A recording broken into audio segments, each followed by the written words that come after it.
Magos do Enem, meu nome é Matheus, eu sou o Mago da História e a gente veio aqui falar um pouquinho sobre um período muito importante para os vestibulares e para o Enem. Hoje nós vamos falar sobre o Brasil Império, período que começa em 1822 e vai até em 1889, com a proclamação da República.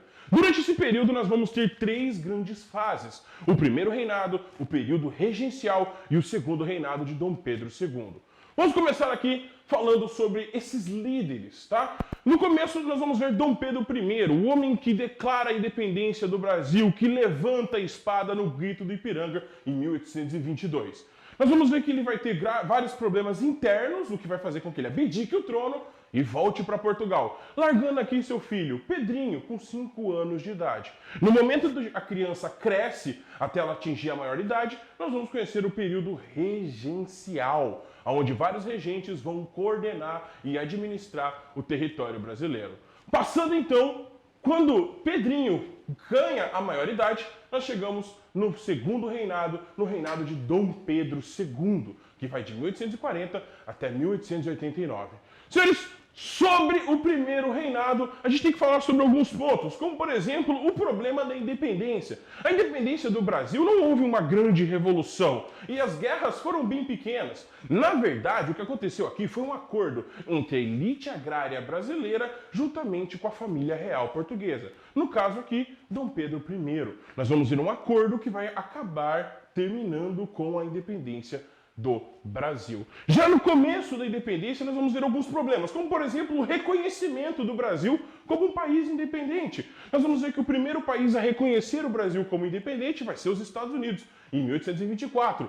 E depois de alguns anos, nós vamos ver Portugal, em 1825, finalmente reconhecendo o Brasil como um país independente, mediante um pagamento de uma dívida muito, mas muito grande. Nós vamos ver que Dom Pedro I vai ter alguns problemas bem sérios no Brasil, tanto internamente como também externamente com Portugal, o que vai terminar com ele abdicando ao trono no dia 7 de 4 de 1831, terminando aqui com o primeiro reinado. Mas ele não deixa o trono vago. O Brasil agora vai ficar no cargo a mando do seu filho, Dom Pedro II, que no caso tinha 5 anos de idade, não poderia assumir, então nós vamos ver o período regencial. Antes de mais nada, um ponto muito importante: a primeira Constituição do Brasil vai ser criada no primeiro reinado. No ano de 1824, Dom Pedro I cria a primeira Constituição brasileira, a Constituição Imperial, que esclarece que o Brasil é uma monarquia constitucional e hereditária. Não podemos esquecer que o modo de votação no Brasil era censitário, ou seja, só poderia participar da política quem tivesse uma renda mínima. Tá? Nós vamos ver o liberalismo econômico vigorando, a liberdade de comércio e o catolicismo como religião oficial. E o que nos chama a atenção nessa primeira Constituição são os seus poderes: o executivo, o legislativo e o judiciário, como de praxe, criado por Montesquieu, mas aqui no Brasil uma pequena diferença: o poder moderador, que dava ao imperador o direito de julgar, prender, criar leis ou vetar leis, ou seja, um poder absoluto na mão do imperador.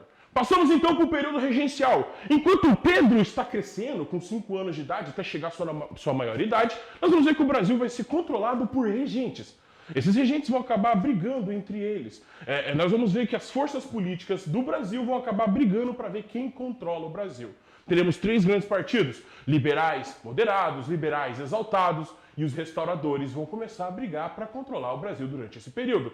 Enquanto isso, várias revoltas vão estourar em todo o território brasileiro. Revoltas de cunhos separatistas, querendo tornar regiões do Brasil independentes. Podemos ressaltar a revolta de Malê, Sabinada, Balaiada e a famosa Farroupilha.